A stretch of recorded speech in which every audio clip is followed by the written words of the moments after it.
तो hello guys, welcome to our channel. चलो आज बात करते हैं हम एक्सरसाइज 6.3 के बारे में। ठीक है, एक्सरसाइज 6.3 के हमारा क्वेश्चन नंबर 8 तक हम पिछले लेक्चर में कर चुके हैं, 1 to 8 नंबर क्वेश्चन। ओके, इस लेक्चर में बात करने वाले हैं हम क्वेश्चन नंबर 9 से। ठीक है, तो क्वेश्चन नंबर 9 से हम शुरू करते हैं। तो त्रिभुज के क्वेश्चन आप तो जानते ही, प्रमेय ओनली अवेलेबल मतलब लगता है। ठीक है, जितने भी थ्योरम्स आपको याद होने चाहिए।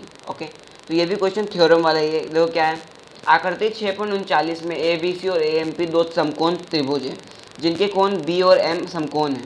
सिद्ध कीजिए कि A B C A M P के ये A B C A M P के क्या है, इस चिन्ह को हम क्या बोलते हैं, समरूप हैं। ओके, इस चिन्ह को हम समरूप बोलते हैं। कितने बच्चे इसमें कंफ्यूज हो जाएंगे। ओके, चलो, तो आपको सबसे पहले स्टेप में आपको बता चुका, पहले आपको जो दिया है वो लिख लो, फिर दूसरा जो सिद्ध करना है वो लिख लो, उसके बाद स्टेप्स में तोड़ तोड़ के आप सिद्ध कर लो।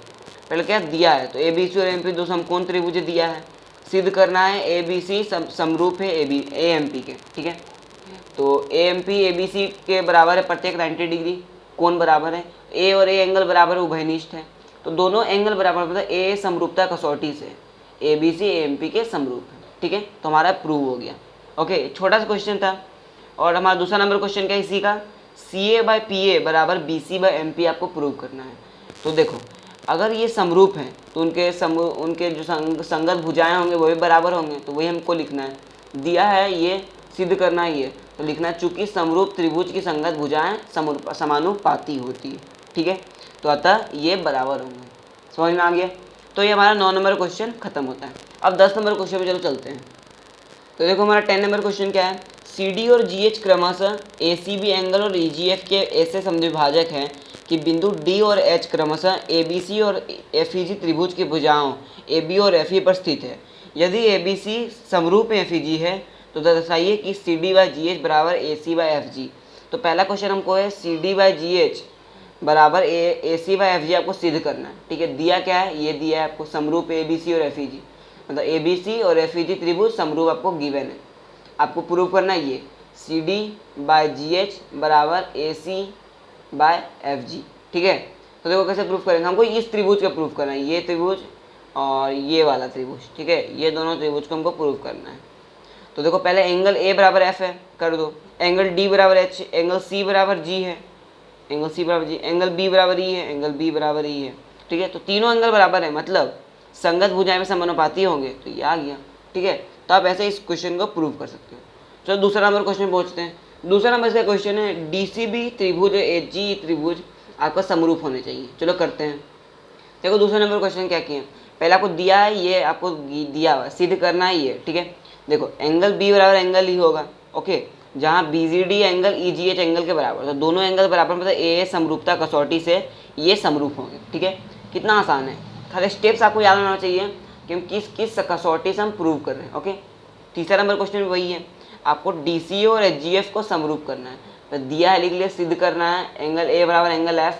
फिर हम क्या करेंगे, फिर देखो A G T angle F G H के बराबर है। ठीक है, तो दो एंगल बराबर होंगे तो ए समरूपता कसौटी से ये समरूप होंगे। ओके, कितना आसान क्वेश्चन है। तो आप ऐसे भी स्टेप बाय स्टेप इस क्वेश्चन को सॉल्व कर सकते हो। त्रिभुज का क्वेश्चन आसान हो। ओके, तो 11 नंबर क्वेश्चन देखते हैं क्या है, आकृति 6.40 में ए बी और ए सी वाले एक समद्विबाहु त्रिभुज ए बी सी की बढ़ाई गई भुजा सी बी पर स्थित है, ई के बिंदु है। यदि A D perpendicular to B C और E F perpendicular to A C, तो सिद्ध कीजिए कि A B D E C F के समरूप होने चाहिए। तो आपको ये चीज़ गिवन है, दिया है, सिद्ध करना है ये। तो देखो सिंपल, ए बी बराबर ए सी पहले कर लो, फिर एंगल बराबर कर लो, फिर तथा सी एफ में क्या क्या गिवन है, ए डी बी बराबर ई एफ सी प्रत्येक 90 डिग्री और बी एफ सी मतलब दो एंगल बराबर, मतलब ए समरूपता कसौटी से ये समरूप होंगे। ओके, तो आपको जो देखना है कि अगर भुजा बराबर है तो ऐसे ऐसे ऐसे होंगे, एंगल बराबर है तो ए से होंगे। ठीक है, ये आपको देखना पड़ेगा। 12 नंबर क्वेश्चन क्या है, देखो 12 नंबर क्वेश्चन का भी सॉल्यूशन आपके पास है। एक त्रिभुज ए बी सी की भुजाएं ए बी और बी सी तथा माध्य का ए डी एक अन्य त्रिभुज पी क्यू आर की क्रमशः भुजाओं पी क्यू और क्यू आर तथा माध्य का पी एम के समानुपाती है। दर्शाइए कि A B C P Q R के समानुपाती है। देखो ए बी सी और पी क्यू आर के समानुपाती होने चाहिए, दिया है, लिख दिए। तो देखो भुजा तीनों के बराबर है, जो जो दोनों अगर समरूप हैं तो दोनों को भुजा भी समानुपाती होंगे। देखो भुजा समानुपाती कर दिए। फिर हम क्या करिए, देखो फिर देखो भुजा बराबर तो ये भी हम भुजा बराबर होंगे, ए बी व पी क्यू ये भी बराबर होंगे, ए बी डी और पी क्यू में। अतः हम ये देखने पर तो तीनों भुजा बराबर होने पर ऐसे ऐसे समरूपता कसौटी से ये समरूप होंगे, ठीक है। तो आप ऐसे इसको समरूप कर सकते हो। ये समरूप है, लेकिन प्रूफ तो करना हमको दूसरा, तो प्रूफ देखो हम ऐसे कर लेंगे, फिर बाद में प्रूफ होगा। अब ए बी सी तथा पी क्यू आर में ए बी और पी क्यू बराबर बी सी एंगल बराबर, तो ऐसे ये समरूपता कसौटी से ये बराबर समरूप होंगे, ठीक है। तो त्रिभुज में आपको सिर्फ प्रमेय याद रखना है। कितने प्रमेय हैं? 9 प्रमेय हैं, आपको वो याद करना पड़ेगा। अभी तक मैं उसको 4 प्रमेय बता चुका हूँ आपको, ठीक है। तो चारों प्रमेय आपको याद होने चाहिए, ठीक है। तो आप याद कर लेना। याद नहीं मतलब समझा होना चाहिए कि कैसे क्या करते हैं, ओके। तो देखो 30 नंबर क्वेश्चन क्या है। 30 नंबर क्वेश्चन एक आसान क्वेश्चन है। क्या है? एक त्रिभुज एबीसी की भुजा बीसी पर एक बिंदु डी इस प्रकार स्थित है कि एडीसी एंगल बीएसी के बराबर है। दर्शाइए कि C A square C B into C D के बराबर होंगे। तो दिया है, जो जो दिया हम लिख लिए सीधा, ठीक है। और आकार आपको त्रिभुज बना दिए। फिर देखो हम क्या किए, सिद्ध करना है हमको ये। तो पहले जो जो हमको लिखना है लिख लिए। एंगल सी बराबर उभयनिष्ठ, जो जो हमको पता है। फिर ए समरूपता का थोड़ी, दोनों एंगल बराबर तो ये दोनों समरूप होंगे, फिर ये ऐसे होंगे, ओके। फिर आपको क्या करना है, देखो ए सी दोनों स्क्वायर कर लो ना। आपको ऐसा है मान लेना है कि दो मतलब आपका आंसर आ जाए, ठीक है। ऐसे आपको समानुपातिक भुजा लेने हैं, उसके बाद आपका प्रूव्ड हो जाएंगे, ठीक है। तो आप ऐसे सॉल्व कर सकते हो। 14 नंबर देखो क्वेश्चन क्या है। 14 नंबर क्वेश्चन में हमारा सॉल्व हो गया है। 14 नंबर क्वेश्चन क्या है, एक त्रिभुज एबीसी की भुजाएं एबी और एसी तथा माध्यका एडी एक अन्य त्रिभुज की भुजाओं पीक्यू और पीआर तथा माध्यका पीएम के क्रमशः समानुपाती है। दर्शाइए कि एबीसी त्रिभुज और पीक्यू और क्या समरूप है। आपको ये सिद्ध करना है। तो दिया है वो हम लिख लिए, सिद्ध करना है जो हम लिख लिए, त्रिभुज का आकार बना दिए। इसी में आपको नंबर आधा मिल जाएगा। अगर आप इतना भी करके छोड़ देंगे तो आपको इतनी में नंबर मिल जाएगा।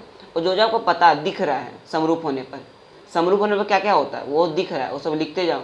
समीकरण 1 और 2 से देखो क्या होगा। देखिए ए बी बराबर पी क्यू, जो जो बराबर समानुपातिक भुजाएं वो लिख लिए हम। फिर दोनों त्रिभुज में ये भी बराबर होंगे, तो ऐसे ऐसे समरूपता कसौटी से ये दोनों प्रूव हो जाएंगे, ठीक है। चलो 15 नंबर क्वेश्चन चलते हैं। 15 नंबर क्वेश्चन बहुत आसान क्वेश्चन है। देखो क्या है, आपको आकार से पाना चाहिए। क्वेश्चन पहले पढ़ो, क्या क्वेश्चन आपको बोल रहा है। क्वेश्चन आपको बोल रहा है क्या कि लंबाई 6 मीटर वाले एक ऊर्ध्वाधर स्तंभ की भूमि पर छाया की लंबाई 4 मीटर है। देखो 6 मीटर लंबाई वाले स्तंभ की छाया 4 मीटर है, ठीक है। और क्या बोल रहे हैं, उसी समय एक मीनार की छाया की लंबाई 28 मीटर। देखो मीनार, इसके पीछे बड़े मीनार, उसकी छाया की लंबाई 28 मीटर पूरी, ओके। तो आपको पूछा है मीनार की ऊंचाई कितनी होगी। देखो त्रिभुज से बन जाएगा। आपको देखो ये दिया है लिख लिए। उसका पी क्यू और एस टी आर में ये दोनों कोण बराबर है, पी क्यू और एस टी आर का प्रत्येक 90 डिग्री, आर आर उभयनिष्ठ है, ओके। कोण बराबर, तो ए समरूपता को थोड़ी से पहले आपको समरूप बता देना है कि ये दोनों त्रिभुज समरूप है, ठीक है। उसके बाद आपको क्या करना है, देखो फिर आपको क्या करना है, फिर जो जो समानुपातिक भुजा उसको कर देना बराबर। पी क्यू आपको निकालना है, ये सब भुजा को गिवन है, तो पी क्यू आपको 42 मीटर आ जाएगा, ठीक है। पहले आपको प्रूफ करना है कि ये समरूप दोनों भुजा त्रिभुज है या नहीं, ओके। बिना समरूप के आप बराबर नहीं कर सकते हैं, ठीक है, क्योंकि एग्जाम में आपको प्रूफ हो जाएगा, ठीक है। 16 नंबर क्वेश्चन देखो क्या, हमारा लास्ट नंबर क्वेश्चन है। एडी और पीएम त्रिभुजों एबीसी और पीक्यूआर के क्रमशः माध्यिकाएं हैं, जबकि एबीसी पीक्यूआर के समरूप हैं। सिद्ध कीजिए कि एबी बाय पीक्यू बराबर एडी बाय पीएम। तो आपको ये प्रूव करना है। दिया है, ये सब दिया है, सिंपल भाषा में आप लिख लेना। और आपको लिखाएंगे, लेकिन मैं शॉर्ट में लिखा हूँ, ठीक है। आपको एग्जाम में पूरा लॉन्ग फॉर्म में लिखना है, जो भी दिया रहेगा पूरा क्वेश्चन आपको उतार देना है। फिर आपको त्रिभुज बनाना है। फिर आपको क्या करना है, देखो फिर आपको जो सिद्ध करना है, देखो हम सिद्ध कर लेना। फिर सिद्ध करना ये, फिर ये जो जो आपको पता है वो लिख लेना। उसके बाद देखो क्या किए, उसको पहले नोट कर लो। उसके बाद देखो एंगल ए बी सी तथा पी क्यू एम में त्रिभुज पी ए बी सी तथा पी क्यू एम में क्या किया हम, हमको ये पता था समताएं एंगल बराबर है, तो ऐसे समरूपता कसौटी से ये दोनों प्रूव हो जाएंगे, ठीक है। तो ये आपका क्वेश्चन सॉल्व हो गया, मतलब एक्सरसाइज खत्म हो गया। अगर आप क्वेश्चन को नोट नहीं किया तो आप रिवाइंड करके नोट कर लेना एक एक बारीकी से, ठीक है। तो ऐसे हमारा जो एक्सरसाइज है वो कंप्लीट होता है, एक्सरसाइज 6.3। अब हम बात करेंगे एक्सरसाइज 6.4 अगले लेक्चर में। तो आज के लिए इतना ही, पढ़ाई करते रहिए। All the very best.